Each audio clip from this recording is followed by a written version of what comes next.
Park Hoppers! Zena here, bringing you the first video in our Disney DIY video series. Here we go.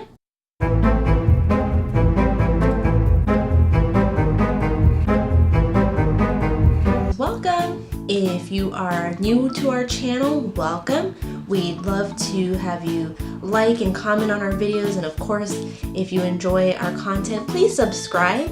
We love to interact with all of our viewers on our channel as well as on Instagram and Twitter, where you can find us at Park Hopping Mad as well. So we look forward to interacting with you online. I'm really excited to be bringing you our first Disney DIY video. One thing that I like to do in my spare time is some paper crafts, scrapbooking, making handmade cards, and things of that nature.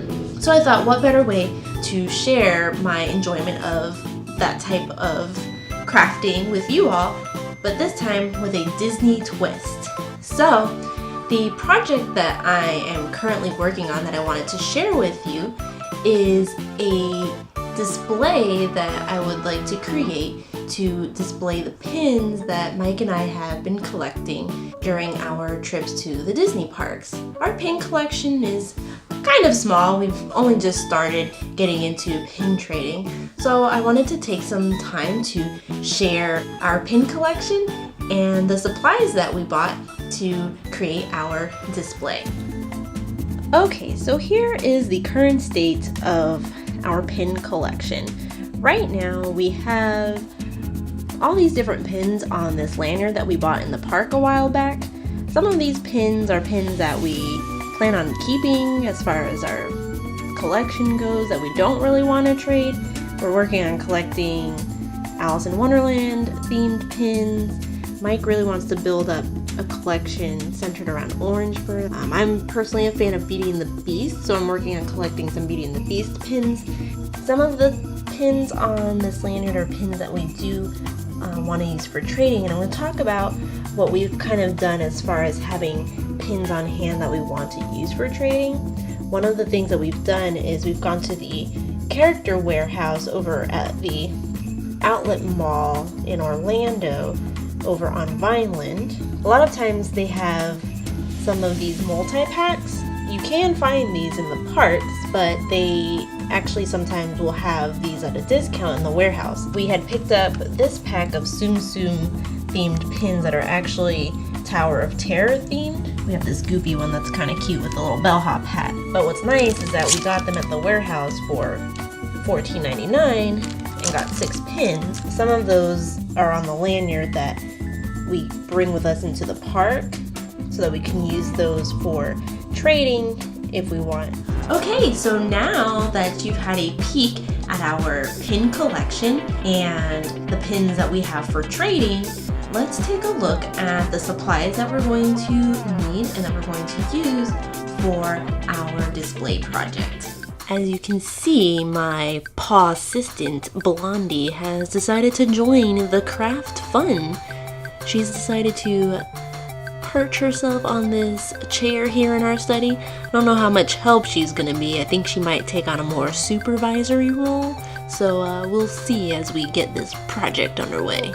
One of the main things that we purchased at our craft store were 3 shadow boxes. I bought 3, not necessarily sure that I'm going to use all 3 at the moment, but they were on sale. They were a very good price, so I picked up 3, and I might keep the others aside if we don't use them right away. But as we build our pin collection, we'll have these on hand so that we can add them to our display. So I'm going to just start out with one of these for now, and if you notice, what's nice about these shadow boxes is they have a backing inside that's almost like a pin cushion. So what'll be nice is that we're going to use some nice paper to cover up the backing. You could use cloth if you wanted to. I'm going to cut the paper to size to fit within the shadow box and then place that in there, and then basically just place my pins in there to kind of create a nice little display. So what I've done now is I've got my paper cutter out, and I also have a sheet of some nice looking 12 by 12 inch scrapbooking paper that I want to use for the backing. This particular one has like a denim type print on it, and I thought that would be kind of cute to kind of look almost like a denim jacket.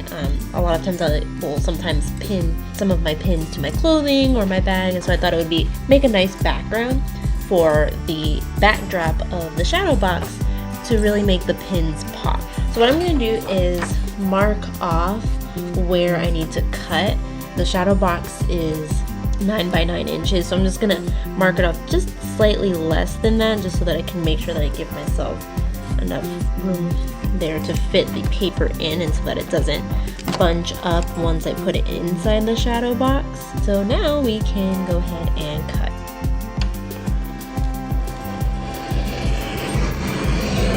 Cut number 2. And now we have our 9 by 9 square. So now I have cut the paper to size. I placed it into the Shadowbox, as you can see. So it looks really great right now. And so now I can start placing some pins. Here's a peek of my progress so far. Started taking off some of the pins from the lanyard that I knew were pins that I'd planned on keeping and putting in our display. I have Chip and Dale over here in the corner. I'm going to be adding these two little guys also over here and give each character kind of their own space. I have the orange bird 2 pins over here in this corner. I think what I'll end up doing is using the other shadow boxes to maybe organize one of the boards into a villains board. Maleficent and Cruella de Vil are my 2 favorite villains. Let me know in the comments below what your favorite villains are, or if you have any particular pins that you like to collect, any particular characters. What's nice about this is that we can always rearrange it as we would like to make it look, and we have the extra shadow boxes so that as our pin collection grows, we can organize it to kind of fit our needs. So there you have it, park hoppers. This project will definitely be a work in progress as our pin collection grows, but it was just something I wanted to share with you. It's a nice, simple, quick, and very inexpensive way to display your pins. So if you have a large collection or just want to get your pins organized and into a display that you can share with your friends and family and fellow Disney fans, this was a nice, simple way to create a nice little display. I hope you enjoyed the video.